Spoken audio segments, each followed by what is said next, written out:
잠깐 잡는다고 잠깐 침묵을 했는데요. 제가 즐겨보는 유튜브 방송, 팟캐스트로도 듣고 유튜브로도 보고 매불쇼라는 거. 여기에서 제가 한 가지 의견 말씀드리고 싶은 부분이 나왔는데요. 혹시라도 조회해 보실 분이 계시다면은 요 사람 홍대 이규원 작가인데, 아무튼 요 미술가 요 분이 나와서 하는 방송, 제가 홍대 이 작가 이렇게 나오는데, 요 홍대 이 작가로 검색하니까 안 나오더라고요. 그래서 제가 다시 한번 다 기억을 되돌려서 가보니까 제목이 요거였어요. 요거 요 제목으로 오른쪽 아래 보이는 제가 동그라미 친 요 제목으로 한번 검색을 해보시면은 요 내용 보시면 됩니다. 요 시간이 1시간이 한 20분대 1시간 20분대 내용을 보시면은 이 작가가 했던 이야기 중에서 세상에 새로운 것은 없다, 뭐 이런 이야기를 해요. 그 부분 상당히 공감 가는 부분이 많이 있어가지고 제가 뭐 어떤 창업을 한번 해보려고, 어떤 분야에 한번 도전을 해보려고 이런 아이디어는 어떨까 하고 막 이렇게 검색을 해보면은 이미 모든 사람들이 다 선점하고 있어요. 미술도 마찬가지라고 하더라고요. 어떤 연예인 출신 작가가 뭐 낙서화라는 걸 해가지고 뭐 좀 플렉스를 좀 뿜뿜 하려고 했는데, 나름 좀 그러려고 했는데, 이 작가가 하는 말이, 야, 이미 그거 다 나와 있는 거다. 이미 다 나와 있는 거다. 누군가, 모든 사람들이 새로운 것을 추구하고 자기만의 뭐 독창적인 것이 뭔가가 나온다고 이렇게 막 생각을 했는데, 이미 선구자들이 다 그 길을 밟고 지나갔다. 그래서 우리가 다시 되짚어볼 부분, 여기 금리 부분 다시 한번 보시면요, 우리나라만 금리만 보니까 잘 모르겠어요. 아무튼 우리가 지금 확인하고 넘어가야 될 부분은, 지금 예대 마진 2.6%라는 거, 2.6%, 대충 2.5% 정도로 생각할게요. 2.5% 정도의 예대 마진을 보이고 있다. 예대 마진 요거 써볼게요. 예대 마진 2.5%. 야, 완전히 새로운 건 없다. 그러면 우리나라도 누군가를 닮아간다, 일본을 닮아간다. 뭐 부정하시는 분도 있고, 뭐 맞다고 하시는 분도 있고, 뭐 분야에 따라 다를 수도 있고, 아무튼 예대 마진 2.5%예요. 자, 일본과 한번 비교해 볼게요. 왼쪽 선이 파란색 선, 요게 일본의 기준금리예요. 저펜 인터레스트 레이트. 요거 제가 이 금리도 영어로 몰라가지고 인터레스트 레이트 이것도 막 사전 찾고 뒤지고 해가지고 딱 찾아냈어요. 그래서 일본의 과거야 이 쌍둥이처럼 움직이는 거 한번 볼게요. 이 30년 격차거든요. 그때는 30년 격차인데 요 봉이 하나 움직였어요. 그 다음에 우리나라도 봉이 하나 움직였어요. 일본이 또 금리가 한번 또 솟구친 적이 있었어요. 여기까지 같이 볼게요. 여기까지 덩어리로. 그 다음 우리나라도 이렇게 하다가 천천히 조정이 좀 오다가 어느 정도 머물렀어야 되는데, 우리나라는 팍 떨어지는 현상. 이때 금융위기하고 모든 것들이 맞물리면서 이런 현상들이 있었어요. 아무튼 여기까지 일본하고 같은 현상. 그리고 다시 시간이 지나면서 하락하는 시간, U자로 그려볼게요. 일본이 먼저 U자를 그리면서 이렇게 금리 올렸어요. 우리나라도 금리 올리려고 했어요. 1.25%에서 1.75%까지 올리다가, 야, 이거 코로나 터지면서 갑자기 주저앉았어요. 만약에 이 코로나라는 또 이런 또 현상이 없었더라면, 이렇게 좀 우리나라하고 일본과 달라지는 이 현상이 없었더라면은, 아마 이때쯤에 이런 금리 상승, 제가 노란색으로 한번 나타내 볼게요. 요런 금리 상승, 노란색이 잘 안 보이시나요? 네. 소리는 들리시죠? 저 혼자 떠들고 있는 거 아니죠? 네. 요렇게, 요런 현상, 요 노란색 현상. 요 현상이 혹시라도 일본을 닮아간다면 나타나지 않을까. 시차는 거의 30년 가까이 되거든요. 혹시 소리 들리시나요?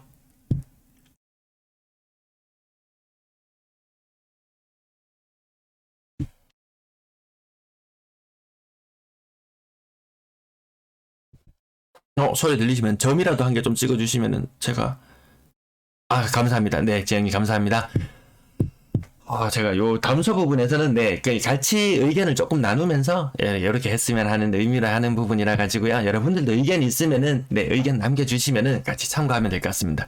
요 부분 다시 한번 또 지우고, 요 부분 조금 길게 설명을 좀 드리고, 일본과 우리나라가 과연 얼마나 닮아갈지.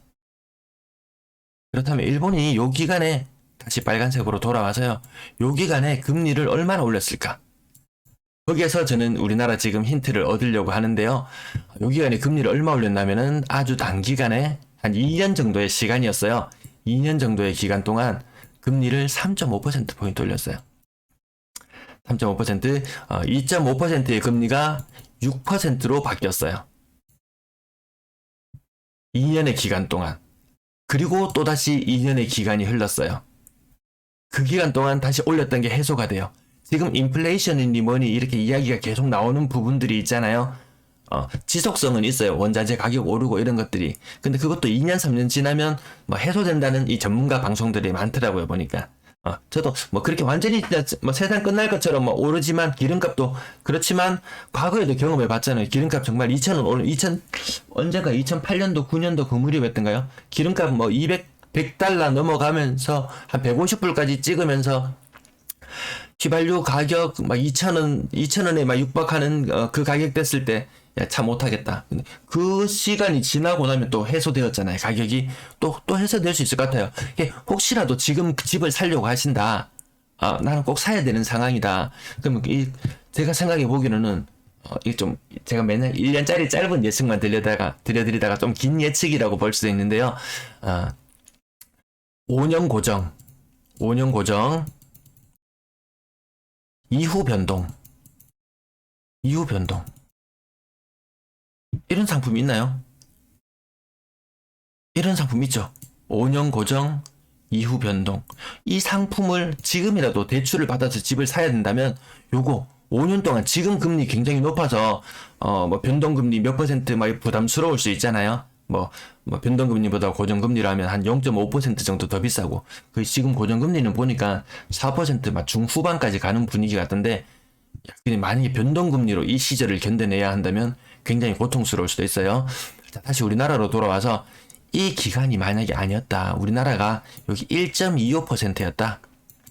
1.25% 상태에서 이 코로나 상황이 없었다면 정상적으로 일본처럼 이렇게 쌍둥이처럼 닮아가서 금리를 올렸다면 3.5%를 올린다면 금리는 4.75%. 기준금리가 4.75%. 이 정도 될 수도 있었을 것 같아요. 근데 요거는 좀 약간 또 약간 비관적으로 봤을 때고, 정말 낮았을 때, 0.5, 나는 0.5%를 기준으로 보고 싶다. 그래도 기준금리는 3%. 3% 정도까지는 2년 동안, 한 2년 동안 미국이 금리를 올린다고 하니까 우리도 발맞춰서 기준금리를 3%. 긍정적으로 봤을 때 3%의 기준금리. 좀 부정적으로 봤을 때 4.75%의 기준금리. 자, 그렇다면 여기에서 아까 예대 맞은 부분 제가 여기서 플러스를 해볼게요. 우리가 은행에서 받을 수 있는 대출은 몇 퍼센트가 되는가? 좀 긍정적으로 봤을 때는 엄청난 큰 위험이 왔을 때도 한 5.5% 정도. 상단이 5.5% 정도. 좀 부정적으로 봤을 때는 여기 2.5%도 하면 이거 7% 넘어가네. 정말 비관적인 상황으로 봤을 때는 정말 7% 이상까지도 할 수 있을 것 같다. 금리 부분 이렇게 일본을 닮아간다는 전제하에 비교해 봤어요. 다시 한번 여기를 보기 불편하시면 살짝 지워볼까요? 여러분들은 어떻게 보실지. 파란색이 일본의 기준금리, 그리고 까만색이 우리나라의 기준금리. 저는 정말 미국하고 우리나라하고 지금 막 금융수장들도 다 교체하고 하는 거 보면은 금리 역전도 허용하고 갈 것 같아요. 근데 그 이후에 더 큰 부작용이 다가온다면은 정말 일본보다 일본은 3.5% 올리고 말았지만 우리나라는 더 많이 올려야 되는 아주 부정적인 상황이 올 수도 있을 것 같다. 물론 세계는 항상 더 진보하고 더 발전하니까 더 나은 방향으로 나아가니까 어쨌든 요 차트에서 또 한번 볼 것은 나중에 정말 이 성장이 멈추어가는 국가는 이 자본주의의 후반부 먼저 자본주의에 발을 들여놓았던 국가들은 결국 장기적으로는 돈을 막 무한정 찍어내는 미국 같은 나라가 아니라면 우리나라도 장기적으로는 또 저금리, 저성장 이런 국면들을 닮아갈 수밖에 없을 것 같은 그런 느낌이 들어요. 아무튼 집을 꼭 사셔야 되는 분들이라면 요거 5년 고정의 이후의 변동이 어떨까? 이 계속 고정으로 했다가 대환으로 갈아타게 해줄까? 뭐 이런 생각도 잠깐 들기는 했지만 아무튼 지금 상황에서 변동으로 사는 것은 정말 이거 변동금리를 해가지고 한 5%씩 한 6년의 세월을 견뎌내야 된다. 이거 장난 아니잖아요. 이자가 장난이 아니네요. 혹시 이 책을 아시는지는 모르겠어요. 이 책이 나온 지는 좀 오래됐어요. 우리는 일본을 닮아가는가. 저는 이 책을 한 5번 정도는 읽어봤던 것 같아요. 고정을 은행에서 안 해줘요. 제가 대출 받으러 가본 적이 없어서 그 부분은. 아무튼 고정금리가 이 시중은행연합회에서 나오는 그 사이트에 가면 금리를 이렇게 비교해 볼 수 있는데 고정금리가 확실히 높기는 높았어요. 4%만 중후반까지 뭐 가는 그런 모습을 보이긴 하더라고요. 우리는 일본을 닮아가는가? 이 책 지금 정말 시사하는 바는 많지 싶어요.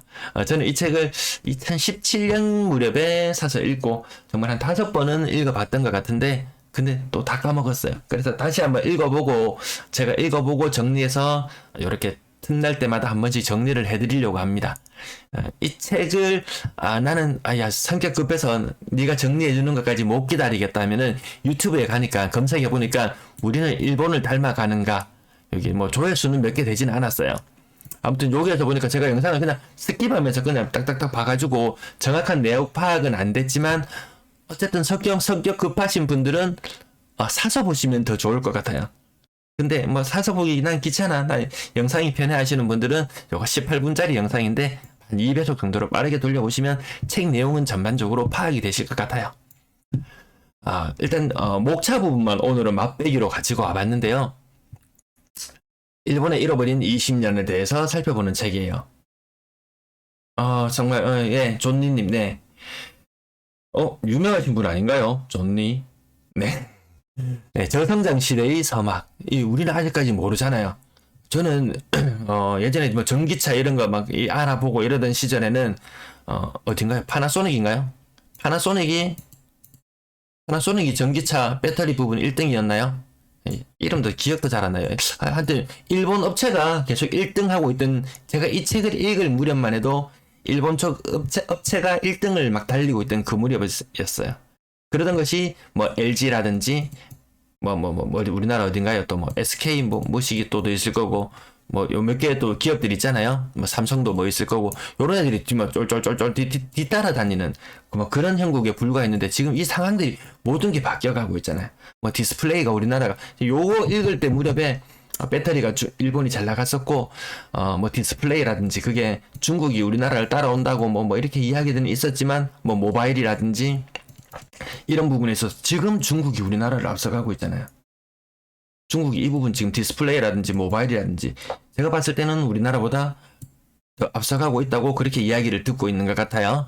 아무튼 우리도 닮아간다 뭐든지 지금 이걸 뭔가를 자꾸 뺏겨 나간다 이런 느낌을 지울 수가 없습니다. 불황은 어떻게 장기화되는가? 지금 우리나라도 지금 불황 그 언론에서는 그런 모습 자꾸 비춰줄 거예요.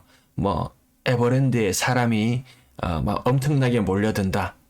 네, 에버랜드 사람이 엄청나게 몰려든다. 그 밑에 레고랜드 사진도 같이 찍으면서 여기도 사람 엄청 많다. 이런 식으로 하면서 약간 밑에 광고성 레고랜드를 광고하기 위한 그런 신문 기사 비슷한 것도 있는데 아무튼 언론에서 항상 비춰줄 때는 식당이건 뭐 어디건 사람이 흥청망청 엄청나게 많이 모여드는 모습들을 계속 비춰주고 경기를 더 살리기 위해서 저는 돈 안 쓰거든요. 저는 돈 안 쓴 지 좀 된 것 같아요. 굳이 뭐 돈 쓸 일도 잘 없고 하여튼 사람들이 소비를 진작시키기 위해서 노력은 할 건데 금리가 오르고 당연히 뭐라 그러다 뭐 또 전문 용어가 있는데 제가 다른 데 거 자꾸 이런 저런 정보를 너무 접하게 되면은 너무 희석되어 가지고 저만의 이 뷰를 인사이트를 못 보여드릴 것 같아서 가급적 잘 안 보려고는 하는데 아무튼 네 복숭아 공주님 반갑습니다. 인구 고령화의 그림자 끝이 보이지 않는 게임 뭐 이런 것들 보면 이 목차만 봐도 제목이 뭔가 좀 땡기지 않나요? 이게 한 6년 전에 나온 책인데 제목이 좀 땡겨요. 2장에도 보면은 오늘의 우리에겐 20년 전 일본이 있다. 20년 차이인지 30년 차이인지 우리에겐 자산시장 버블이 나중에 여기 책 앞에 앞부분에 책 말머리 부분에 보면 잠깐 나오는데 과연 버블이 우리 아파트 시장에 버블이 있는가 없는가 근래에 나오는 이야기가 물가가 한 25% 정도 오르는 동안 집값은 한 75% 정도 올랐다. 그래서 이 부분에 대한 뭔가 균형이 필요해 보인다. 뭐 이런 이야기들도 들려와요. 아무튼 핵심은 생산성. 과연 이게 우리나라가 뭐 과거에 뭐 IMF를 네, 이몽규님 반갑습니다. 어서요. IMF를 거쳐낼 때, 저는 이 학창 시절에 배울 때, 야 금모으기 하고 우리 성실한 국민성 모든 것에 기반해서 우리는 IMF를 이겨냈다. 뭐 이런 것만 계속 이야기를 들었잖아요. 나중에 시간이 지나고 보니까 우리가 이 IMF를 탈출할 수 있었던 가장 큰 그 동기는 중국의 개혁과 개방과 성장을 통해서 우리나라에서 엄청난 수출을 많이 하게 되면서 우리나라가 확 부흥할 수 있었잖아요. 지금 중국 상황 보면은 중국의 성장률도 굉장히 떨어지고 있는 국면. 그럼 다음 우리는 무엇으로 이 위기를 또 타개해 나갈 것인가? 뭐 이런 생각들도 있고요. 아무튼 디플레이션. 일본보다 더 빠르게 늙어간다. 이 모든 것들이 6년 전에 나온 책인데 오히려 지금 6년 전보다 지금 더 맞아떨어진다. 악화되는 불안 심리가 경제 회복의 걸림돌. 지금 이제 그래서 막 맨날 흥청망청 사람들 많이 모인다, 돈 많이 쓴다, 그다음 뭐라 그러나요? 뭐 플렉스 말고 또 돈 못 써서 한정해서 막 쓰는 거 뭐라 그러죠. 아무튼 뭐 그런 현상들을 계속 언론에서 비춰줄 거다. 그다음 낙관주의 함정. 그리고 뭐 점점 어려운 말들도 막 나오는데요. 제가 요 부분들은 다음에 정리를 한번 해드리고. 그래도 어떻게 돌파할 것인가 이 책에서는 여러 가지 시사점도 많이 알려줍니다. 시사점도 제가 정리해서 다음에 한번 알려드릴게요. 경제 위기를 맞이하는 개인의 자세라고 나오는데 첫 번째 위기의 순간 가장 무서운 건 채무. 근데 지금 우리는 이미 이 자산시장이라든지 모든 것에 발을 들여놓은 이상 쉽지가 않잖아요. 이게 한순간에 자산을 정리한다는 게 우리나라의 금융자산이 한 25% 되나요?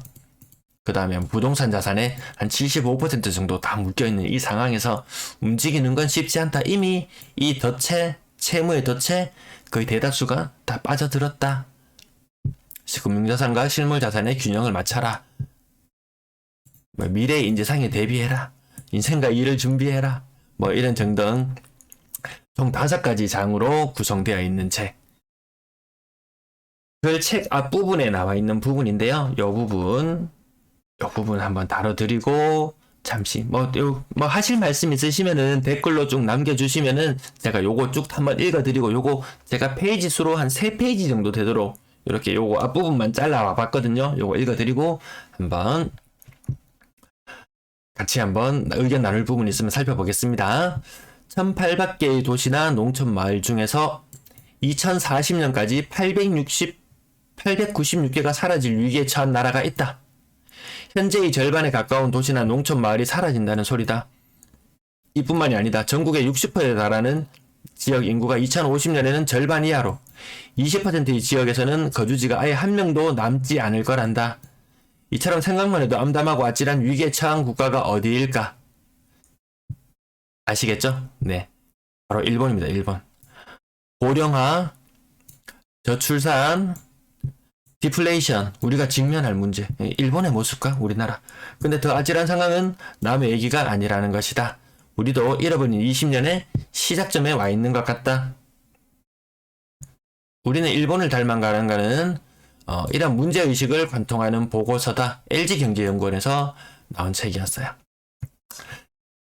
왜 잃어버린 20년에 직면했고 그동안 20년 동안 어떤 일들이 벌어졌는지 굉장히 우리에게 시사하는 바가 많지 싶어요. 우리 반드시 여기서 문제다 진짜 나라 망하겠다. 우리는 거기에서 그쳐서는 안 되고 어떤 교훈을 얻고 또 미래지향적으로 나아갈 수 있어야 될 것 같은데요. 이 책 속에 나오는 몇 구절. 네. 많은 이들이 우리가 일본의 부동산 폭락과 같은 상황을 맞이할 수 있다고 경고한다. 하지만 저자들은 이에 대해 상당히 비관적인 태도를 보인다. 여기 나온 저자들은 이 일본 상황과 같은 상황을 맞이하지 않을 거라고 이야기를 합니다. 부동산은 향후 가격이 급락할 수 있다는 경고가 자주 들린다. 주된 논거는 주택 구입 주력 연령층의 숫자가 줄어들면 이후 주택 가격이 급락할 가능성이 크다는 것이다. 그러나 인구 구조만으로 주택 가격을 설명하는 데는 무리가 있다. 우리도 인구 문제 들어가지고 집값 하락 이렇게 이야기하는 분들 계시잖아요. 아무튼 인구 구조의 변화가 주택 수요에 영향을 미치는 것은 사실이지만 버블 붕괴와 같은 급격한 하락이 발생하려면 이전 시기에 주택 가격이 급등하는 거품이 발생하는 것이 대부분이다. 우리나라의 주택 가격은 버블은 일본에 비해 크지 않은 것으로 추정된다.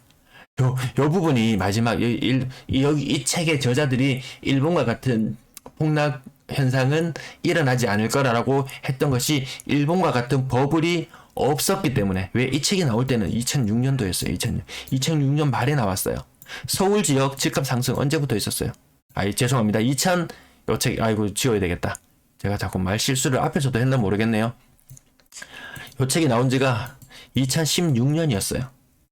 수도권 집값 굉장히 하락을 거치다가 2014년부터 반등을 시작해서 2016년의 가격과 여기 적어볼까요?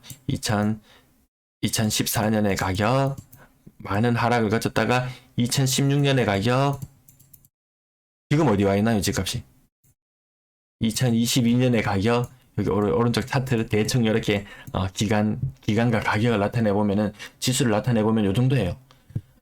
주택 구입 부담 지수 서울이 지금 200 넘었다 그래요. 200. 요때가 얼마였더라? 100이 안 되었을 때 싶어요.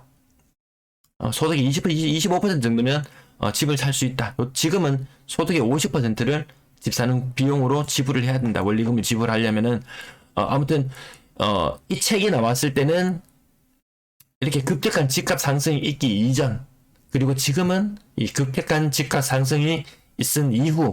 그러면 이 책을 지은 작가들은 지금은 아마 좀 바라보는 관점이 조금은 달라질 수도 있을 것 같아요.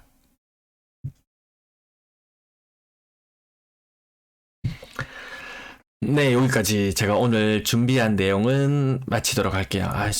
일본 어제 저녁에 밤 12시 넘어서 일본 금리 하나에 꽂혀가지고 갑자기 온갖 자료를 다 뒤적여보고 책장 오래 캐캐 묵은 책장까지 뒤져서 저 책도 한번 찾아서 다시 살펴보고 했는데 또 빨리 알려드리고 싶어가지고 아침부터 새벽부터 잠이 깨가지고 있었네요. 오늘 내용 여기까지 하고 말씀 남겨주실 분 없으시면 오늘은 영상 여기까지 조금 짧게 마치고자 합니다. 네, 이호선님, 네, 시청 감사합니다. 아무튼 오늘 요거 핵심은 다시 한번 줄여보자면 금리 부분 지금 1. 몇 %가 1.5%, 1.5%가 어디까지 갈 것인지, 긍정적으로 봤을 때 4% 후반, 부정적으로 봤을 때 정말 7%, 4% 후반 아니었죠? 아까 몇 %였나요? 일본이 3.5%를 올렸어요. 예대율 차가 2.5%. 정말 부정적으로 보면 7.5%, 1.5%. 대출금리가 7.5%. 지금 대출금리가 4% 초반. 금리가 한 4% 정도 더 오르는까지 각오해야 된다. 요 부분. 그리고 일본을 닮아가는 부분을 간과할 수 없을 것 같다. 요 부분. 네, 김영수님, 존니님, 점님, 이호선님, 네, 이몽기님, 네, 모두 시청해주셔서 감사합니다. 즐거운 주말 보내세요. 날씨가 너무 좋아요. 너무 좋아요. 저도 밖으로 나가봐야 될 것 같습니다. 시청 감사합니다.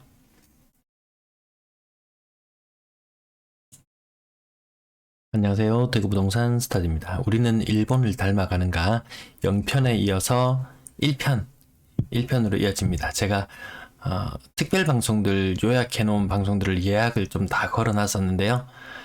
그것들을 조금 생략하고 조금 뒤로 미루고 우리는 일본을 닮아가는가 요 시리즈를 군데군데 넣어서 같이 한번 다뤄보고자 합니다.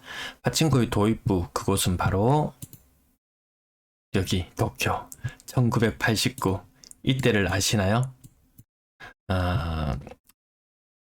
가장 화려했던 시절 제가 아침에 방송할 때 제가 요걸 한번 다뤄드렸었는데요. 일본 1989년 요때 금리가 엄청나게 치솟던 요 무렵 1989라는 숫자 겹쳐지나요? 요 파친코라는 드라마에서 앞부분에 살짝 보면은 은행이 돈 잘 빌려준다면서 선자가 그렇게 이야기하는 부분이 나와요. 어쨌든 여기 금리가 올랐던 게 한 2년이 채 안 되는 기간에 3.5%포인트. 네, 3.5%, 2%, 이렇게 그냥 이렇게 표시할게. 3.5% 올렸다. 우리는 얼마나 올릴 것인가? 미국이 2023년도까지 3.5%에 맞춘다는 그런 이야기가 있어요. 물론 뭐 확정적인 건 아니지만 우리는 한번 추정을 해봅니다. 이 표 다시 한번 해볼게요. 영상이 하다가 중간에 너무 길어져도 다 안 보시기 때문에 한 10분 정도 안쪽으로 해서 편집하도록 하겠습니다. 0.5%를 기준으로 잡을 것인가? 아니면 코로나 이전에 1.5%의 기준으로 잡을 것인가?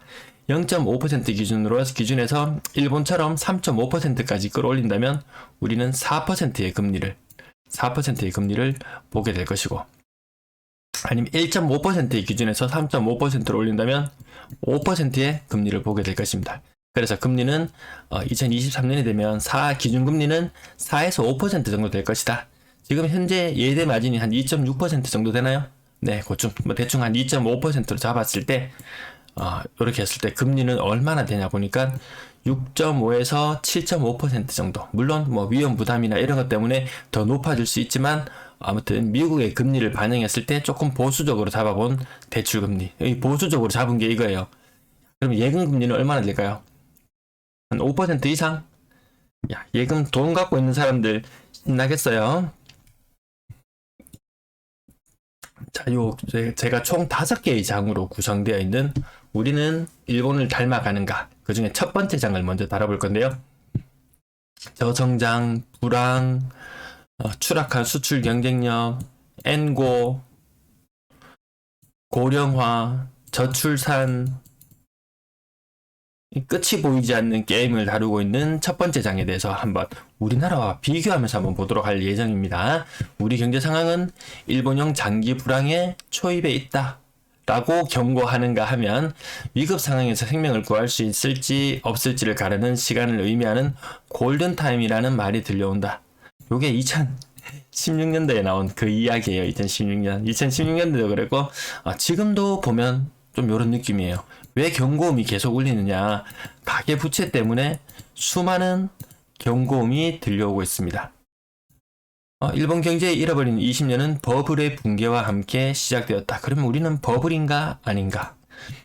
자, 일본 버블 붕괴 전에 51개월간의 초장기 경제 호황, 일본 경제 사상 두 번째로 길었다고 하죠. 아무튼 51개월간 초장기의 경제 호황을 누리게 됩니다.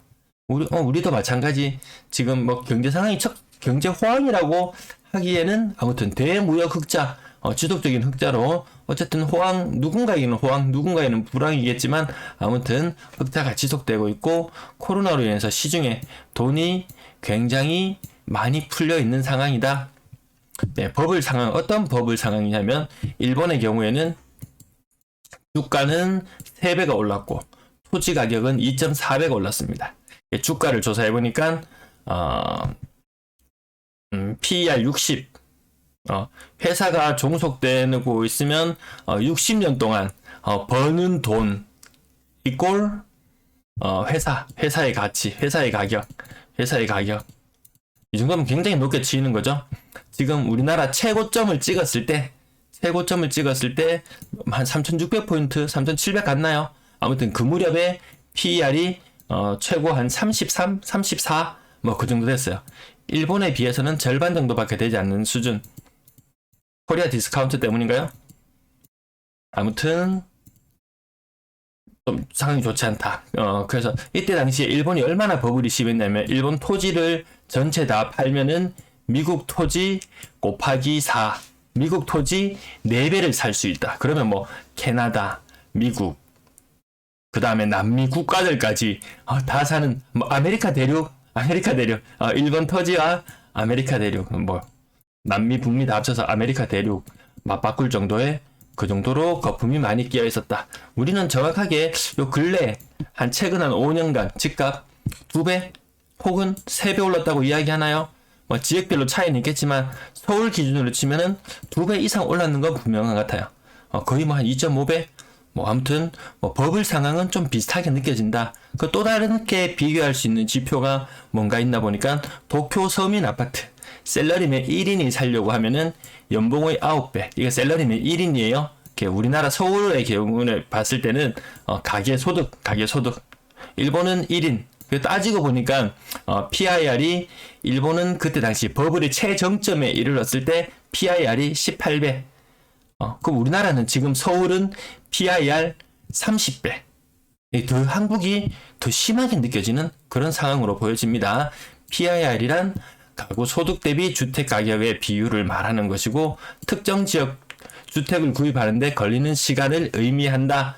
돈 한 푼도 안 쓰고 서울은 거의 30년, 대구는 11년 장난 아닙니다. 대구도 11년이나 걸리고 서울은 30년 동안 한 푼도 안 쓰고 가계소득 1인 소득 아니에요. 가구 소득 장난 아니잖아요. 요 밑에 글 제가 블로그에서 나왔는데 작년만 해도 그러니까 2021년 서울의 PIR은 17년 수준이었던 것도 기억난다. 그 1년 사이에 13년이 늘었다. 17년 PIR 17이라고 해도 이 장난 아니잖아요. 일본 아까 도쿄가 18 PIR 18이었어요. 도쿄가 18 서울이 21년도 기준으로 17 2022년도 기준으로 얼마요? 30 버블이 장난이 아니에요. 이 가계부채하고 경고음이 계속해서 나올 수밖에 없는 모습 같습니다. 자, 일본의 부동산 가격과 주식 가격 어떻게 변화했냐 보니까 정점을 찍었던 것은 주가의 정점은 1989년 아까 도쿄 나오던 그때 있죠. 그때 일본 도쿄 정점을 찍었을 때고 집값 부동산이 정점을 찍었을 때는 1990년 1990 주가가 먼저 빠지기 시작했고 뒤따라서 주택가격, 부동산이 침몰하기 시작했다. 그래서 형사경제, 형사연구원, 거기에서 발표했는 내용을 보면은요, 집값의 40%까지 빠질 것이다. 그까지만 지켜줘도 다행이다. 일본이 100에서 시작해서 250까지 올랐던 상태에서, 만약에 우리나라로 예를 들어본다면, 살짝만 지우고 다시 볼게요.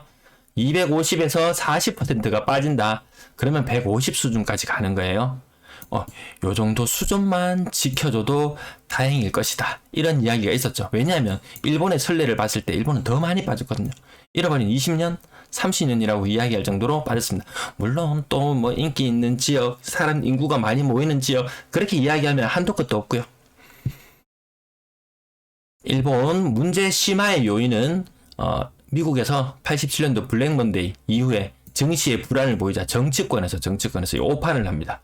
금융 완화를 지속하라고. 이 버블이 점점 커지고 있는데 금융 완화를 지속하라고 압력을 가합니다.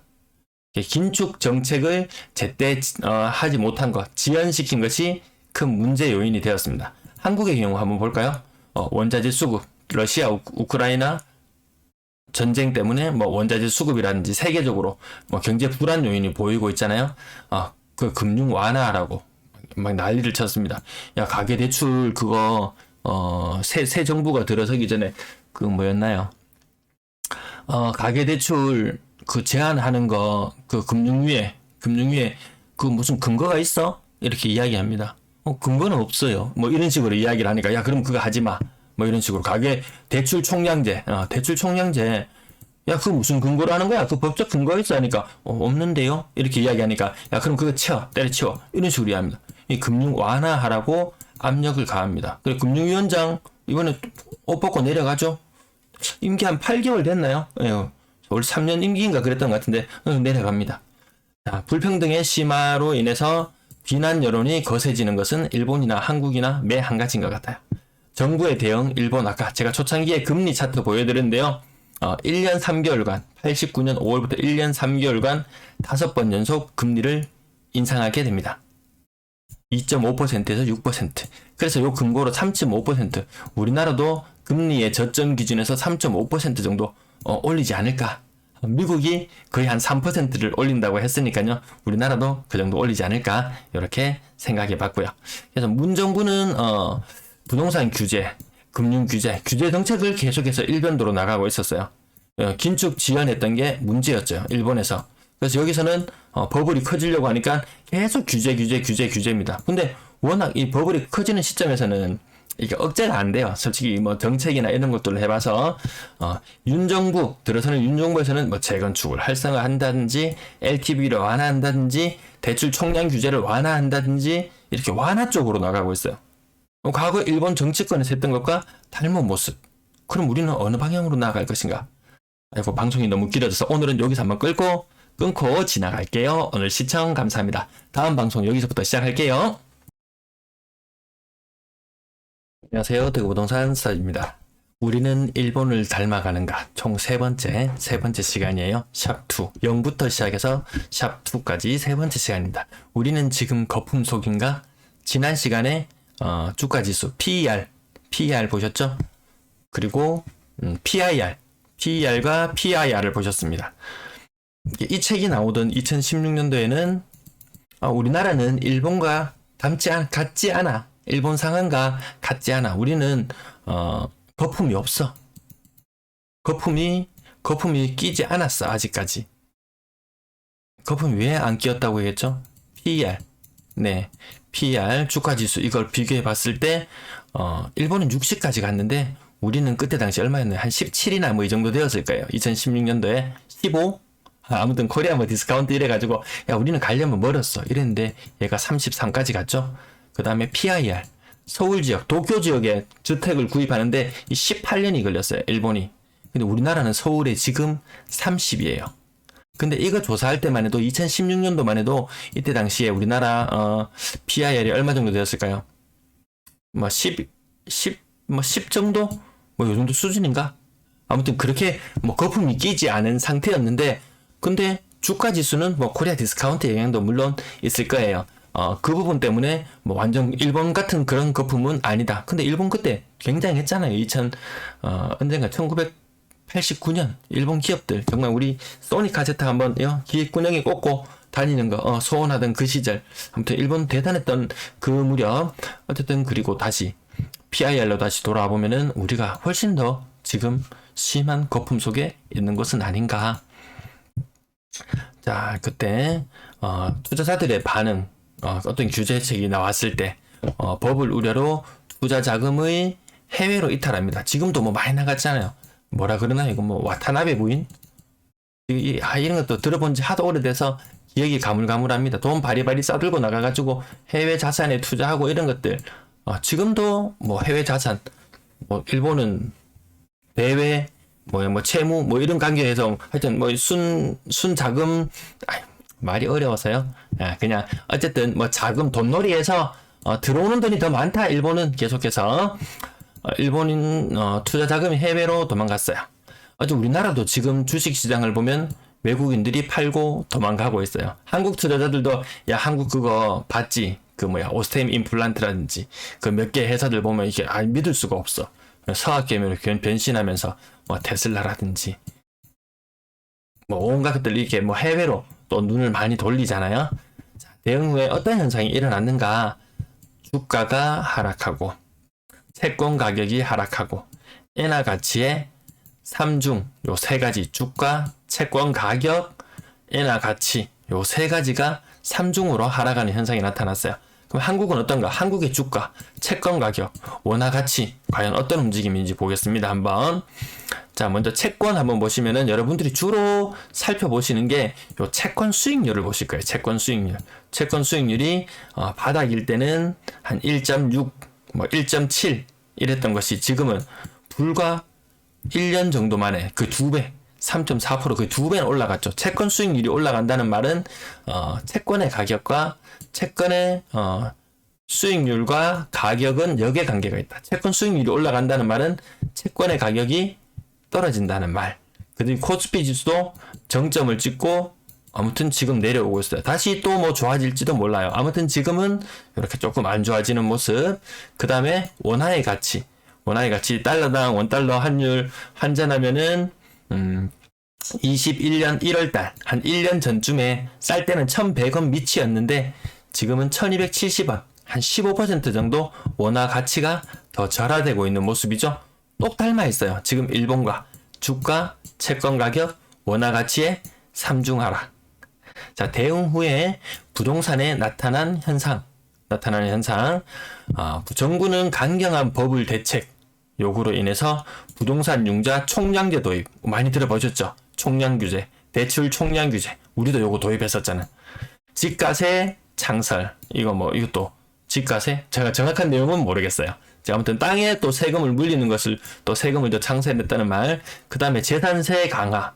우리도 재산세 1주택자는 좀 상황이 낮지만 다주택자들은 재산세 더 강화되고 있죠. 토지거래 신고제 강화. 이것도 많이 들어보셨죠. 서울의 어떤 지역, 그리고 개발이 많이 우려되는 지역. 특별 토지 보유세 강화. 이거 종부세 비슷하게 보면 될까요? 아무튼 양도소득세 강화. 아무튼 일본도 과거에 규제라는 규제는 부동산에서 다 했어요.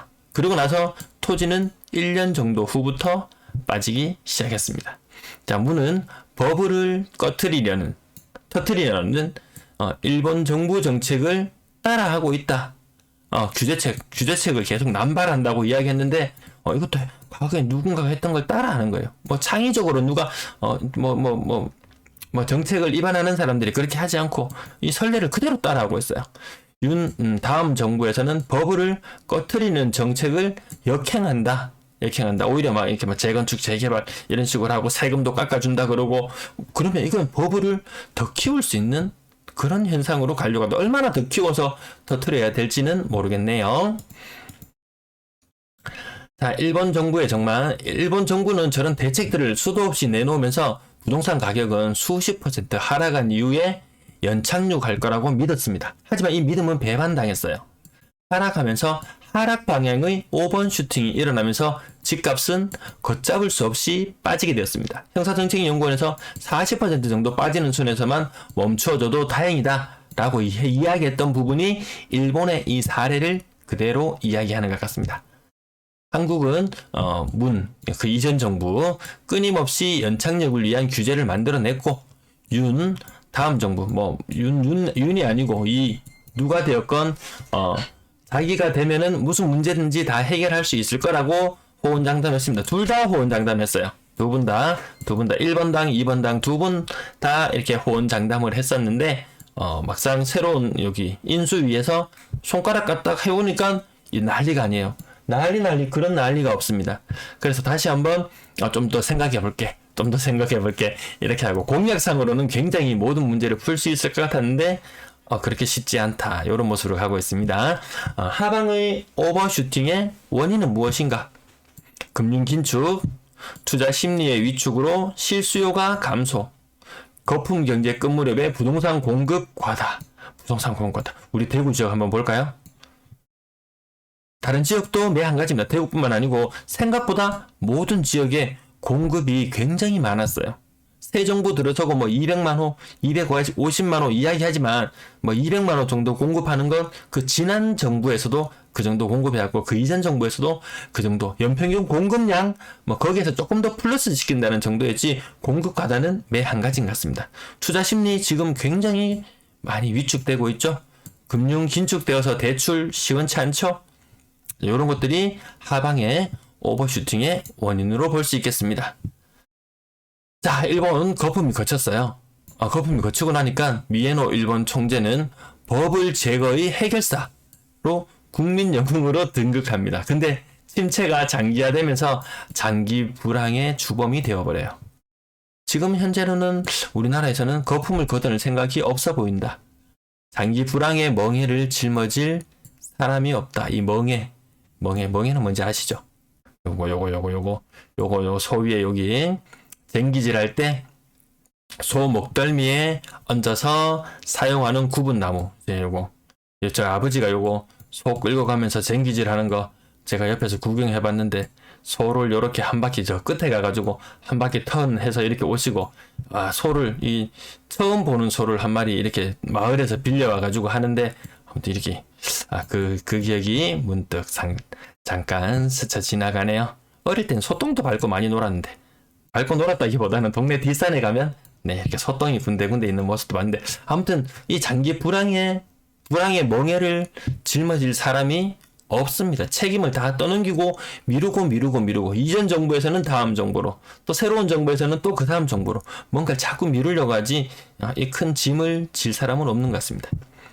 시사점은 버블을 사전에 억제했어야 한다. 버블이 붕괴될 시점에 과감하게 금융 완화에 나서야 했다. 이게 막 엇박자가 나잖아요. 엇박자가.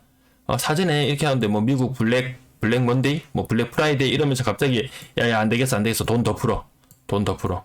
금융 자본 또 이렇게 시중의 통화량이 또 늘어나고, 또 버블이 좀 붕괴될 시점에는 과감하게 또 금융을 좀 완화해줘야 되는데 안 해줬어요. 그러니까 더 꼬라박았는 이렇게 하락으로 오버슈팅이 일어나는 현상, 이런 현상이 나타날 수 있다. 그럼 우리나라에는 어떻게 될 것인가? 인기 영합주의 정책으로 버블 억제 생각은 없어 보인다. 버블 억제하는 거 일부 소수의 사람, 부동산 투자, 뭐 투기, 뭐 이렇게 하는 사람들, 전체 국민으로 봤을 때 그 숫자 많지 않아요. 한 10%? 근데 이 사람들만 소리 내는 거예요. 그 외의 사람들은 별로 부동산 관련해서 목소리를 내지 않아요. 먹고 살기 바빠요. 혹은 너무 여유가 있어서 그런 것도 신경도 쓰지 않는 부류도 있을 것이고. 아무튼 버블 억제 생각은 없어 보인다. 네네. 버블이 붕괴될 시점에 과감하게 금융 완화할 때 우리는 집을 투자해야 될 것인가? 과거에 이랬잖아요. 버블이 붕괴되고 하방으로 오버슈팅이 터졌을 때 과감하게 금융 완화할 때 그때 우리는 투자를 한번 생각해 봐야 되지 않을까? 근데 그때 되면 또 무서워서 금융 또 완화해주지 않을지도 모르겠어요. 어쨌든 요것도 하나의 투자할 수 있는 포인트, 규제에 관련된 내용들이었어요. 불황의 장기화 요인. 오늘도 방송이 길어졌네요. 여기서 한 번 더 끊고 다음에 또 보내드릴게요. 감사합니다. 방송이 너무 길어지면은 생각보다 이게 다 안 듣고 중간에 멈추는 경우가 많아서 요 방송을 제가 좀 특별히 다룬 내용이라서 함께 많은 분들이 시청해 주셨으면 해서 영상이 좀 짧게 끊기는 점 양해 부탁드리겠습니다. 안녕하세요. 대구부동산 스타즈입니다. 우리는 일몰을 닮아가는가 네 번째 시간 샵 0에서 시작해서 3까지 왔네요. 불황은 어떻게 심화되는가? 그나마 일본은 장기화의 요인을 이야기할 때 그나마 일본은 세계 최대의 채권국, 이 돈놀이 하면 되는 겁니다. 뭐 무역수지, 또 뭐냐, 금융이라 그러나요? 금융수지라 그러나요? 제가 정확한 말은 못해요. 돈놀이에서, 이 무역수지에서 이 큰 재미를 못 보더라도, 이 돈놀이에서 이 쏠쏠합니다, 이거. 요런 것도 제가 본 지가 하도 오래돼서 기억은 잘 안 나는데요. 아무튼, 디플레이션도 완만했다. 장기 불황 또는 극심한 사회 불안을 야기할 정도로 심각하진 않았다. 뭐 자살률도 심하고 막 이런 것들 다 있었지만, 극심한 사회 불안을 야기할 정도는 아니었다. 그래서 구조 혁신이 좀 지연되었습니다. 괜찮겠지. 좀 괜찮아지겠지. 하다 보니까 불황이 장기화되었다는 그런 이야기가 있더라고요. 대차 대조표 이런 불황이라는 말이 있는데요. 대차 대조표. 대차 대조표란 자산과 부채에 대한 이게 대한 정보를 담고 있는 것입니다. 자산이 있고 한쪽 축은 자산이고 한쪽은 부채예요. 근데 일본은 거품이 꺼지면서 자산이 추락하는 현상을 겪었어요. 그러면서 부채 또한 쪼그라드는 그런 형태를 보일 수밖에 없었어요. 순서대로 보면은 버블 붕괴로 자산이 감소했어요. 그래서 채무를 줄여야 하는 상황으로 왔어요. 그러니까 채무를 줄여야 하다 보니까 당연히 소비도 줄이고 투자도 줄이고 대출도 줄여 나갔어요. 이름하여 대차대조표 불황이라고 불립니다. 초기에는 다시 내려옵니다. 초기에는 부동산 관련 기업만 문제가 있었는데 추후에는 관광, 유통, 제조업으로 모든 문제들이 확산되어 갔어요. 개인 주택 융자 부분도 경제 위축과 함께 부실이 점점 더 심화되어 갔습니다. 실제 경기가 잠재 성장률 이하로 침체되는 모습을 나타내었습니다. 잠재 성장률이라고 하면은 자본, 노동, 기술, 이 모든 것들을 풀 가동해서 생산할 수 있는 그 능력, 그걸 잠재 성장률이라고 하더라고요. 그 다음에 실제 성장률은 수요에 의해서 이게 뭐 생산해 나가는 이런 모습을 이야기하던데요. 아무튼 잠재 성장률, 실제 성장률보다 잠재 성장률이 높다. 이 말인즉슨 자본도 놀고 노동도 놀고 기술도 논다. 수요에 의해서 공급이 넘친다. 수요에 비해서 공급이 넘친다. 잠재 성장률, 모든 풀 가동이잖아요. 얘는 풀 가동할 수 있는 거에 비해서 공급이 넘쳐나는 모습이다. 그러면서 물가가 하락하는 심리가, 기대 심리가 고착화되고, 물가는 하락해도 차입금은 그대로, 빚이 이래 무서운 거예요. 차입금은 그대로이기 때문에 채무자는 실질 채무 부담은 늘어나는 모습을 나타내고 있습니다. 그래서 디플레이션이 점점 심화되면서 기업이 어려워지자 가계 형편도 악화되는 것. 요걸 바로 대차대조표 불황이라고 하더라고요. 일본이 우리가 정말 이 미래 세대도 이 일본과 정말 닮아간다면 좀 불운한 모습을 띌 것 같은데요. 일본의 뭐 대졸 초임, 뭐 연평균 임금 추이를 보면은 거의 몇십 년 전, 한 30년, 40년 똑같아요. 뭐 이제 일본 방송 제 즐겨 보는데 보니까 뭐 과자 가격이 뭐 30년 만인가 40년 만인가 그때만에 과자 가격이 올랐다. 뭐 이렇게 이야기할 정도로 모든 것이 아주 다 멈췄어요. 다. 성장이 멈추고 거품이 터지고 성장이 멈추면서 임금도 멈추고 물가 상승도 멈추고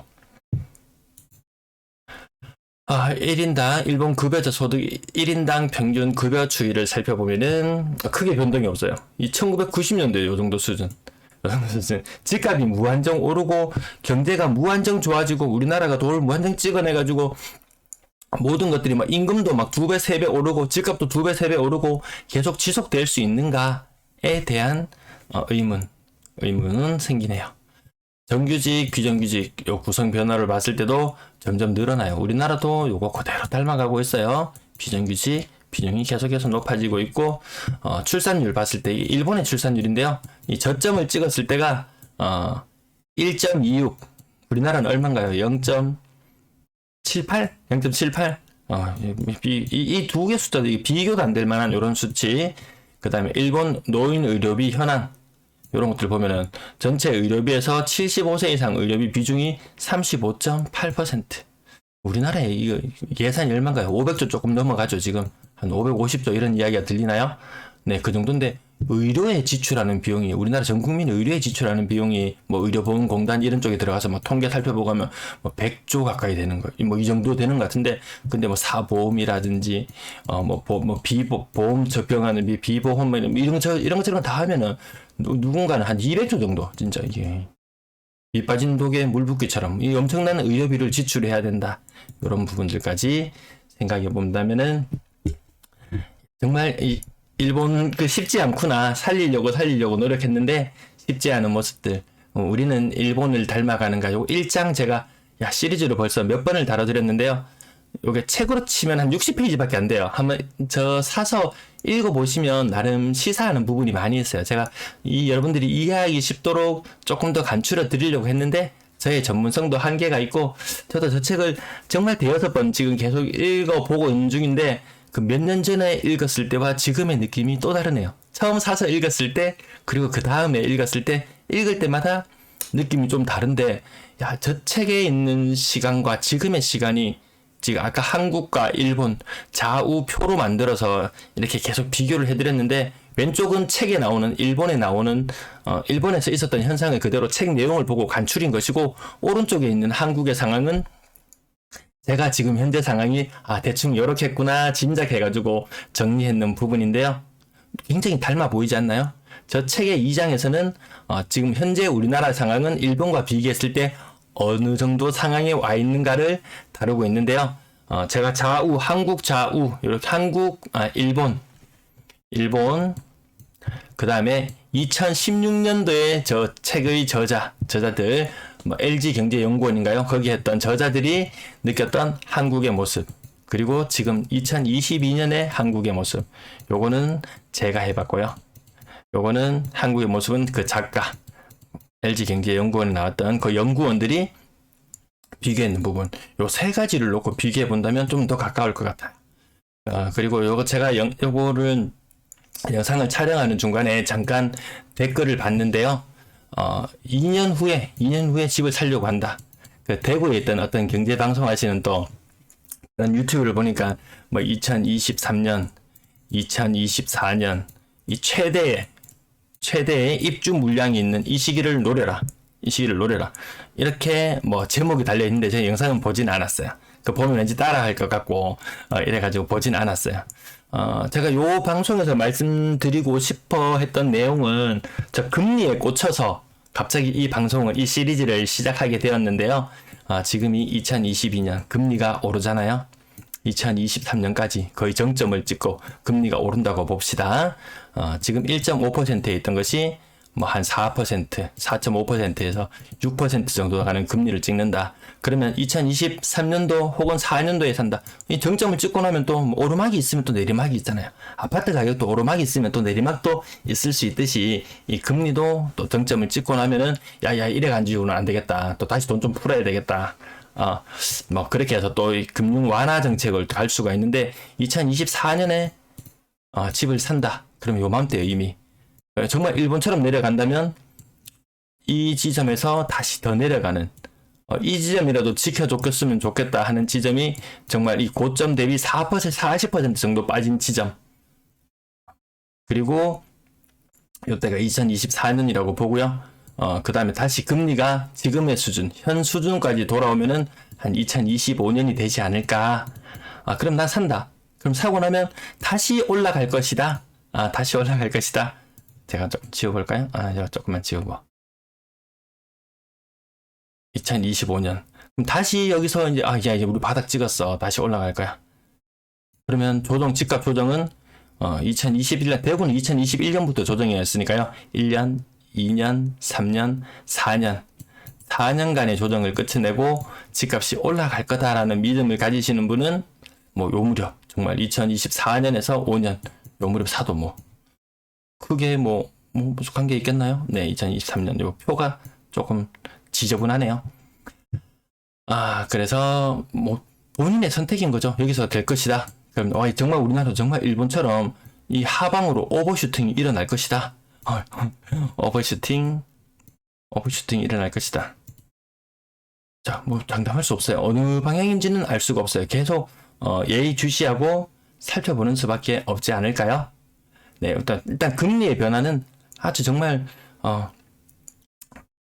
예민하게 이 부분을 받아들이셔야 되고 나중에라도 집을 구매하시거나 이러시는데 그나마 다른 전문가들도 많이 이야기를 하잖아요. 저는 전문가의 이야기라기보다는 책에 나오는 내용들을 조금 간추려서 말씀드리는 그 정도. 이 책의 내용 궁금하시면 이 책 얼마인가요? 14,000원? 네, 할인하면 12,800원? 제가 마치 책 장사가 된 것 같네요. 네, 어쨌든 저거 한 권 정도 보신다면은 정말 저렇게 될까? 저 책 후반부에 시사점 부분도 있는데 제가 앞으로 점점 더 간추려 드릴게요. 저도 저 책을 처음 접했을 때 뒤에 가면 뭔가 대단한 해결책이 있나? 아니면 대단한 투자 비법이라도 숨겨져 있나 했는데 근데 막상 뒷부분에 보면은 그렇게 뾰족한 답을 내려주지는 않긴 했어요. 그래도 제가 여러분들 참고할 수 있도록 계속 간추려 드리도록 하겠습니다. 시청 감사합니다. 안녕하세요. 대구부동산 스터디입니다. 특별 브리핑 해보도록 하겠습니다. 우리는 일본을 닮아가는가? 샵 4라고 쓰여 있는데요. 다섯 번째예요. 0부터 시작해서 4까지 지금 최종입니다. 유비무환, 제목은 유비무환으로 달아봤습니다. 우리는 일본을 닮아가는가? 라는 요 책. 네, 요 책을 다시 제가 한 5년 만에 3, 4년, 5년, 한 5, 6년 전에 읽었고, 한 3, 4년 전에도 읽었고, 2, 3년 전에도 읽었고, 네, 이 책을 다시 펴들게 만든 이유는 바로 금리 부분 때문이었어요. 제가 0, 1, 2, 3에서는 주로 1장의 내용을 다뤘고, 2장의 내용, 지금 우리는 어디에 있는가, 20년 전에 일본과 우리의 모습, 요거 비교하는 부분과, 그리고 3장, 주로 요 기업 관련된 내용들이 많이 나와서, 이 부분은 지나가고요. 4장도 기업 관련된 내용들이 많아서 지나가고 5장 경제 위기를 맞이하는 개인의 자세 이 부분 중에서 위기의 순간 가장 무서운 건 채무 그 다음 금융자산과 실물자산의 균형을 맞춰라 이 부분에 대해서 살펴보도록 하겠습니다. 자, 요 차트 다시 가지고 왔는데요.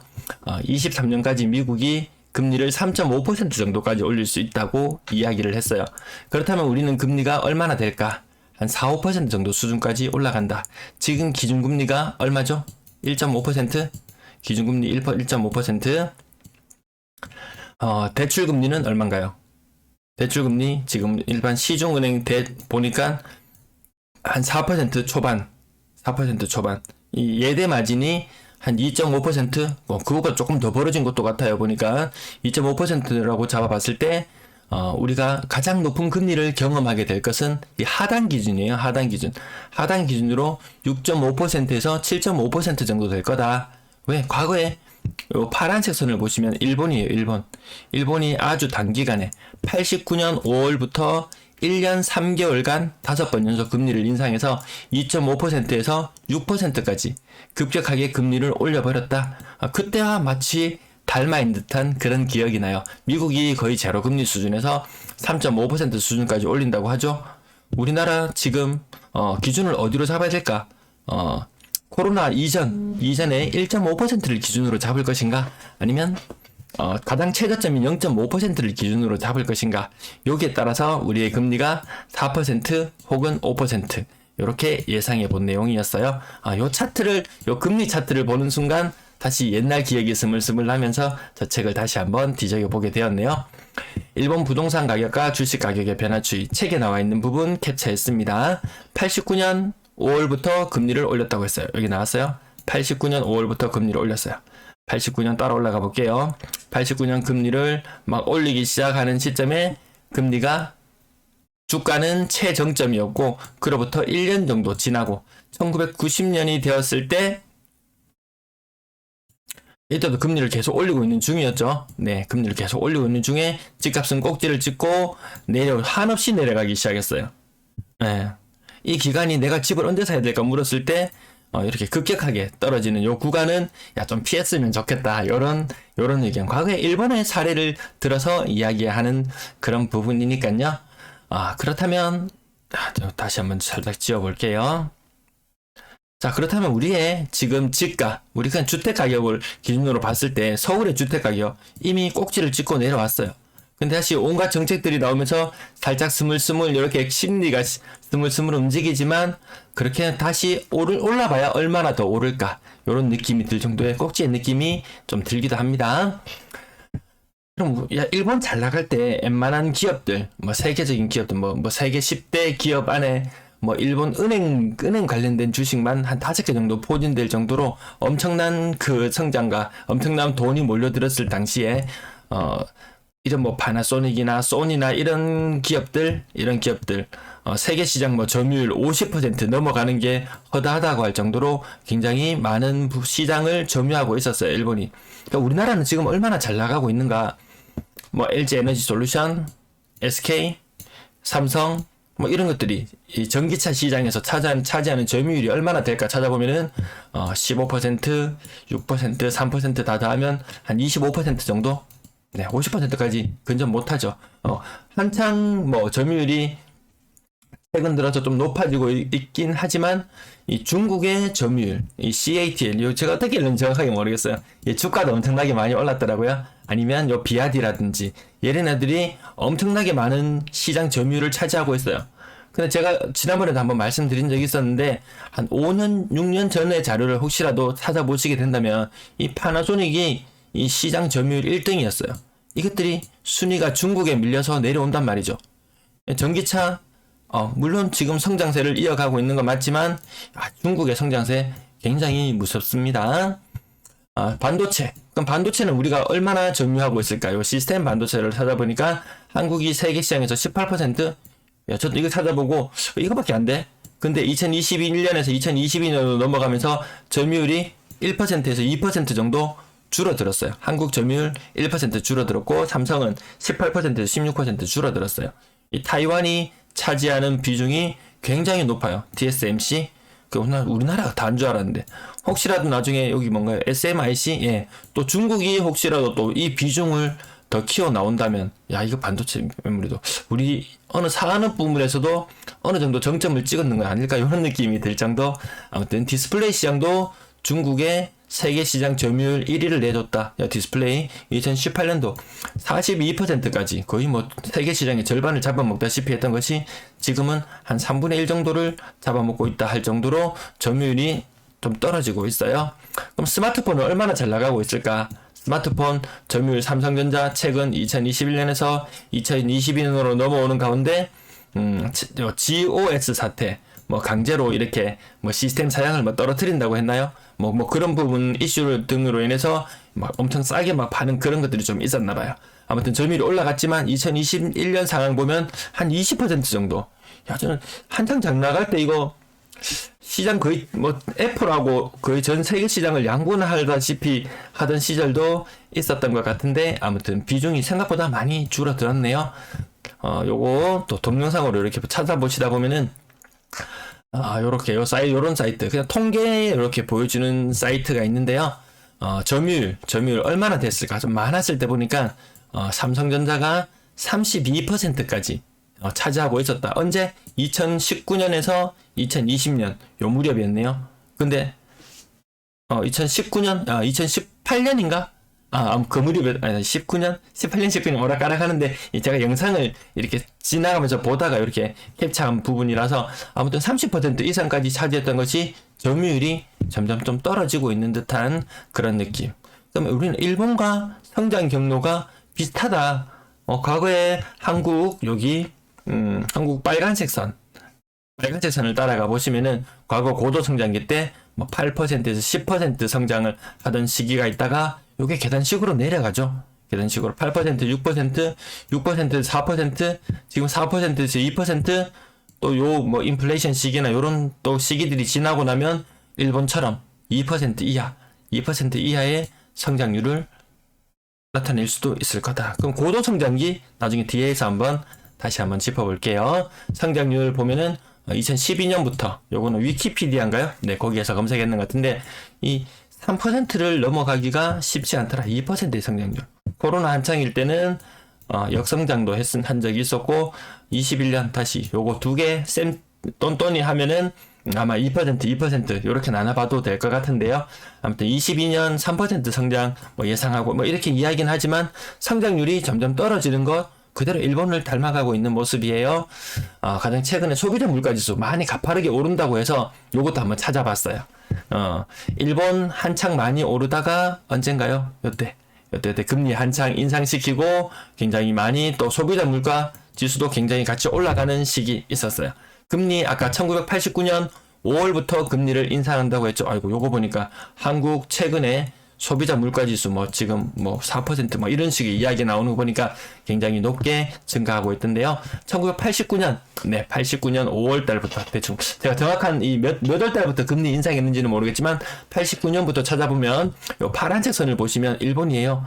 일본도 지금 우리나라 지금 현재 겪고 있는 것처럼 가파르게 소비자 물가 지수가 가파르게 상승했어요. 근데 어느 정도 한 3년 4년에 요 기간 동안 가파르게 상승하고 나서 또다시 한 번의 상승이 있긴 했지만 이 정체된 흐름이 한 20년씩 이상 간다는 거죠. 오히려 요거 90 한 4년 5년 요 무렵보다 더 떨어지는 시기도 나타나는데 이렇게 정체되는 시기가 나타나는데 우리나라도 이 현상을 겪게 되지 않을까. 물론 지금부터 2, 3년 3, 4년 동안 또 소비자 물가지수 원자재 가격이 오르고 환율이 어쩌고 저쩌고 하면서 오르는 시기를 거칠 수는 있겠지만 또다시 시간이 흐르고 나면 우리나라도 일본을 정말 닮아가지 않을까. 안 닮아가는데 산업 구조나 모든 것들이 일본이 점유하고 있던 부분을 우리나라가 상당 부분 뺏어갔듯이 우리나라가 점유하고 있던 부분을 또 중국이 상당 부분 뺏어가는 부분이 있죠.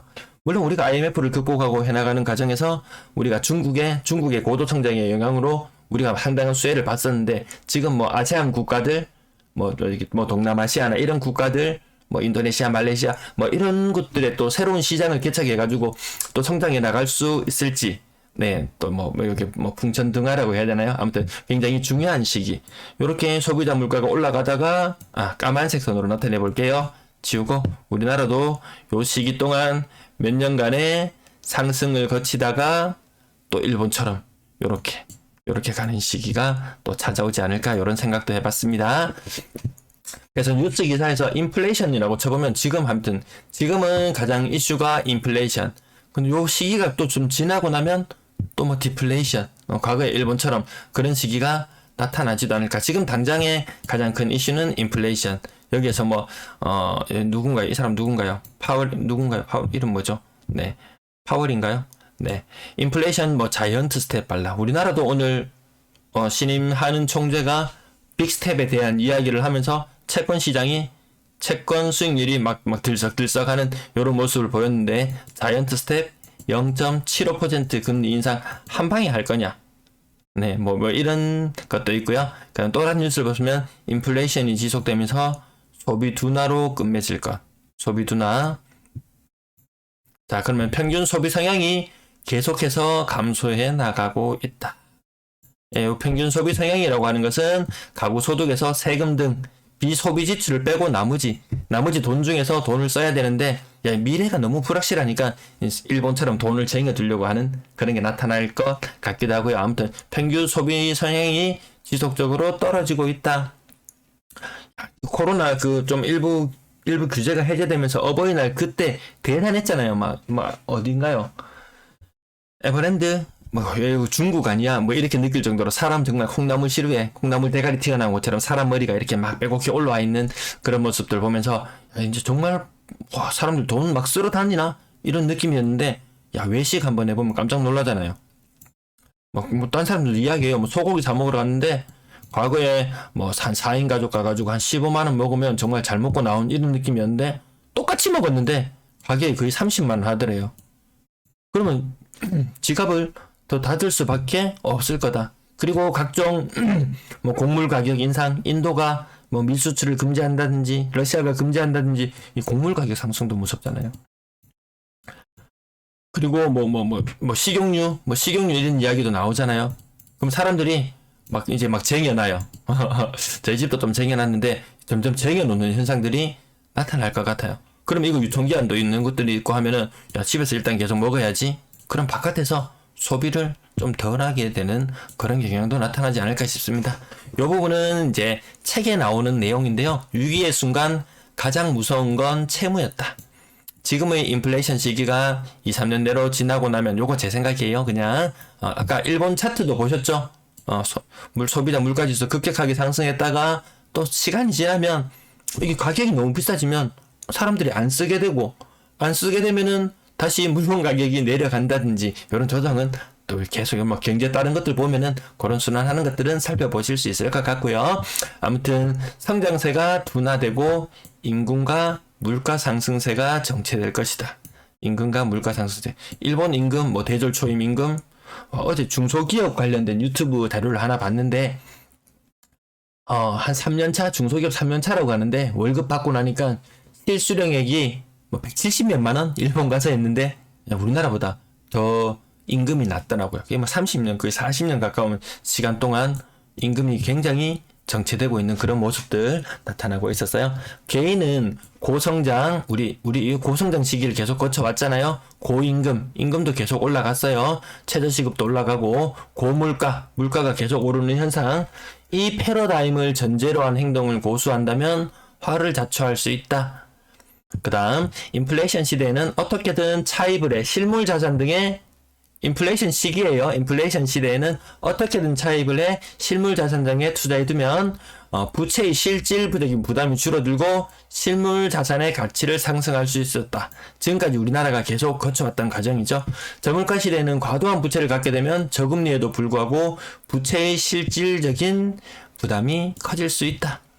맞다. 일본하고 우리하고는 다르다. 요건 그냥 제 생각이에요. 나머지 부분은 책에 나온 부분 제가 따로 타이핑한 부분이에요. 일본은 버블 붕괴와 장기 불안 과정에서 가계 채무가 다소 늘어나긴 했다. 폭발적으로 늘어난 건 아니었어요. 대체적으로 가계 채무 부담은 감소했다고 하고요. 대부분이 80년대 후반에 부동산 버블 경제기에 대부분이 기업이 부동산 투기에 적극적으로 가담하는 현상. 요번 우리하고 좀 다르잖아요. 네, 이게 일본은 우리하고 다르다 이렇게 말씀드리는 부분은 기업과 달리 부동산 투기에 가담하지 않았다. 1990년대 일본 기업이 겪은 극심한 부채 상환 부담. 그 기업, 우리나라는 가계부채도 많고 기업 부채도 많은 것 같긴 한데 뭐 다른 외국에서나 이렇게 시작할 때 가계부채 요 부분을 항상 많이 이야기하는 것 같더라고요. 평균적으로 일본의 가계들은 부채 문제를 잘 극복했지만 과다 채무자가 어려움을 겪었던 사례가 다수 발생하기도 했다. 요 부분 우리가 좀 눈여겨봐야 되는데요. 과다 채무자가 어려움을 겪기도 했다. 이 부분 굉장히 중요합니다. 네, 지금 뭐 부채가 많이 없으신 분이라면 상관은 없겠지만 차입금이 많은 사람들은 또 미래에 어떤 어려움이 닥쳐올지 미리 유비무환의 자세로 대비하는 것도 필요할 것 같다는 생각입니다. 여기 보다 보니까 1번 자꾸 이야기하다 보니까 어제 파친코 제가 4편을 봤나? 파친코 3편에서 4편까지 어제 걸쳐서 봤는 것 같은데요. 책으로 보고 다시 보는데, 아무튼 거기, 그 선자야. 이 선자, 윤여정 역 선자가 할머니가 되어 있고, 일본에 있는데, 일본 버블 경기에 그때 89년 일본 막 이런 모습, 현대, 이 할머니의 손자, 누군가요? 솔로몬인가요? 솔로몬이 등장하고 어떤 할머니한테 여기 어떤 할머니한테 요 다 쓰러져가는 꼬물다라지 집 같은 게 하나 있는데 이 집을 팔라 그러는데 이 개발회사 측에서는 요 땅을 사들여야지 엄청난 이득을 볼 수 있는 상황. 아무튼 이 집 하나가 천문학적인 금액으로 딱 팔리는 순간 이 안 팔려고 끝까지 버텼거든요. 근데 요 선자와 솔로몬의 협공으로 어쨌든 이 집을 팔게 되면서 그 할머니는 안 팔려고 하다가 이거 팔게 돼요, 결국에는. 근데 그 순간, 팔았는 사람 정말 대박 났네. 정말 기가 막힌 타이밍에 팔았네. 이런 느낌을 잠깐 가지기도 했었어요. 아무튼, 뭐, 경제적인 부분, 부동산 부분과 관련해서도 그 파친코 보시면 더 재미는 있을 것 같아요. 금융자산과 실물자산의 균형을 맞춰라. 부동산 불패시나, 우리 지금도 불패시나 끊임없이 주창되고 있어요. 일본인들은 자산 포트폴리오 영향을 받아서 좀 조정이 이뤄져요. 은퇴 이전에 금융자산의 비중을 높이려는 필요성이 필요하다. 노후빈곤 이야기 자주 나오죠. 노후빈곤 이야기 자주 나오고 있어요. 일본의 사례 등도 감안해서 보면 앞으로 저성장과 인구 고령화로 인해 우리나라 가계자산에서 실물자산보다 금융자산의 비중이 확대될 것이다. 네, 아무튼 고령화 뭐 언제까지 살지 모르잖아요. 100세까지 살지, 120세까지 살지. 부동산 투자는 차별화와 기획관리 능력이 중요하다. 요 책 끝자락에 부동산 투자 관련된 이야기 또 잠깐 나와요. 뭐 어떤 식으로 투자하라 이런 이야기 나오는데, 아무튼 부동산 버블이 붕괴된 이후에 부동산 가격 침체가 상당히 오랜 기간 지속되었고 부동산 투자하시는 분들도 상당한 어려움을 겪게 되었다. 물론 그래서 너무 많은 차입금이 있었던 사람은 다 망해 나가고 나서도 많은 사람들은 어려움을 겪게 됩니다. 부동산 가격이 지속적인 하락으로 전매를 통해서 수익을 창출한다. 집 우리 팔면은 양도세 비과세로 팔면 사람들 뭐 1억 2억, 난 1년에 죽어도 돈 벌어가지고 1년에 1,000만 원 저축하기도 힘들어. 부동산 아니면 돈 벌 기회가 없어. 전매를 통해서 상당한 수익 창출을 이루고 있었지만 일본은 버블 붕괴 이후로 부동산 전매를 통해서 수익 창출은 생각 잘 못하고 거의 뭐 감가상각 개념, 감가상각 개념이 오히려 더 자리 잡게 되었죠. 건물이 낡으면 그 가치는 떨어진다. 아무튼 수익성 부동산 투자도 일본은 좀 여기 재개발이나 이런 것들 잘 안 된대요. 왜? 사람들이 고령화 되면은 집 나이 한 70, 80대 나이가 한 80대였어요. 집 낡았어요. 요거 부수고 새로 몇 층 더 올리면 돼요. 사람들이 재개발하려고 해도 동의를 안 해요. 재건축하려고 해도 동의를 안 한대요. 왜? 내가 살아보니 얼마나 더 살게라고. 이거 집 부수고 딴 데 이사 갔다가 다시 지어갖고 오는데 시간이 얼마나 많이 걸리는데 아니 안 한다, 그냥 살란다, 뭐 이런 식으로 나간대요. 우리도 지금 고령화가 빠르게 진행되고 있으니까 어떤 변화로 다가올지는 모르겠습니다. 인구 감소로 인해 임대 수요의 확대도 크게 기대할 수 없었다. 우리도 이거 겪고 있어요. 인구 감소, 특히 광역시 지역, 우리 대구 지역, 이 젊은이들 너무 많이 빠져나가죠. 네, 그런 부분도 생각해 볼 수 있고요. 건물의 수명이 짧고 오래된 건물을 기피하는 경향도 나타났다. 오래된 건물도, 우린 지금 오래된 건물 막 손에서 막 들어가죠. 네, 재개발, 재건축 노리고 막 몬테크도 하고 막 들어가죠. 근데 어느 순간 좀 분위기가 이렇게 달라질 수도 있다는 거.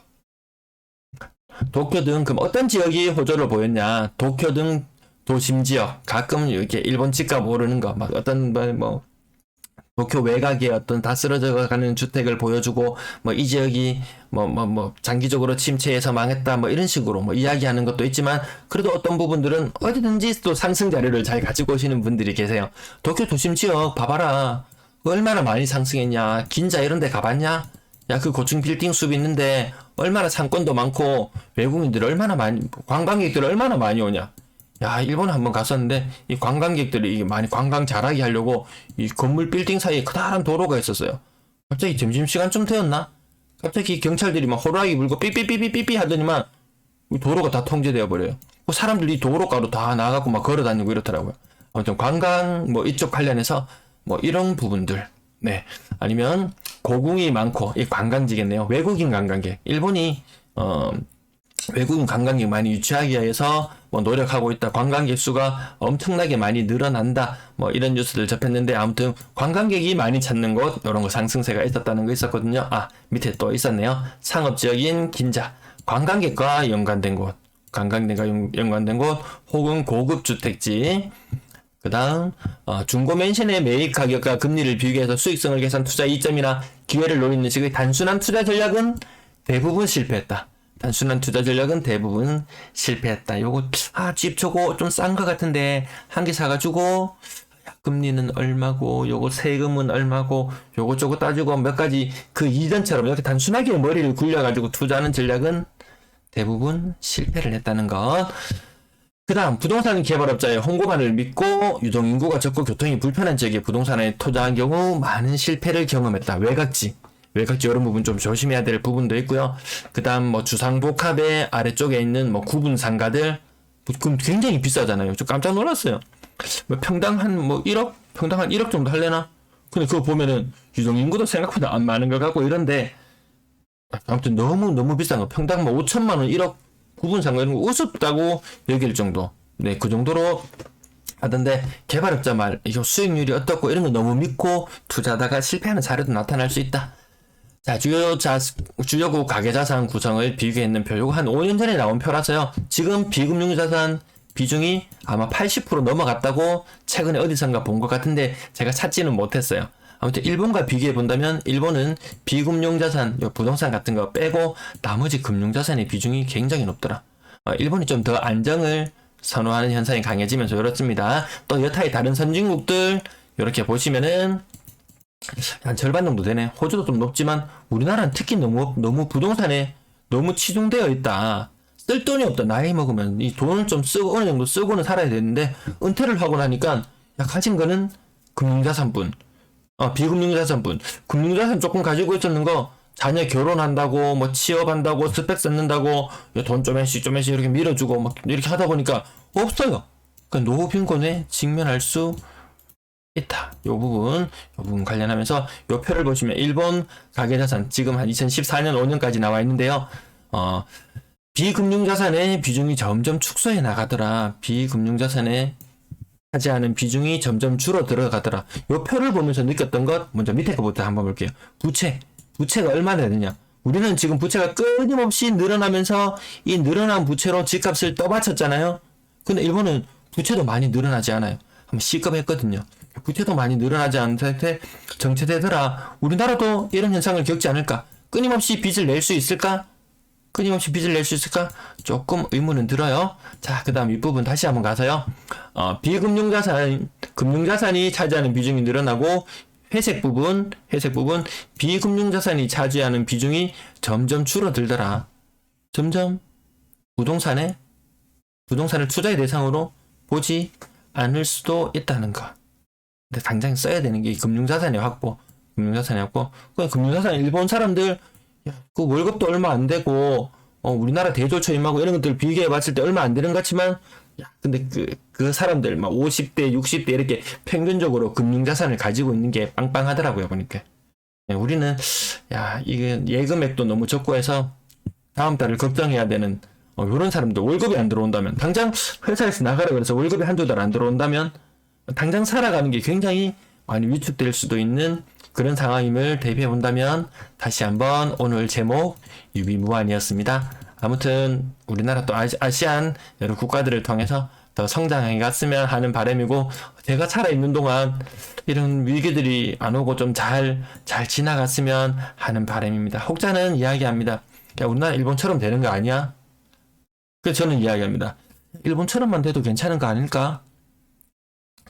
저 아르헨티나, 뭐 베네수엘라가 언젠가요? 뭐 한 100년 전쯤에, 한 7, 80년 전쯤에, 뭐 세계 부위, 막 이런 거 이야기하면 부자 나라 뭐 순서 이야기할 때, 뭐 4번째, 5번째, 한 10번째 손가락 안에 들었다고 이야기할 정도 그런 나라. 아무튼 좋은 정책들이 많이 나오고, 우리나라가 더 잘 살 수 있는 나라로 되었으면 좋겠고, 특히나 제 방송 시청하시는 분들, 요거 한 번이라도 그냥 참고로 봐주시고, 유비무한, 네. 자산도 많이 늘려나가는 계기 되셨으면 좋겠습니다. 자산도 늘려나가면서 위험도 회피할 수 있는 그런 계기가 되었으면 좋겠습니다. 오늘도 시청해주셔서 감사합니다.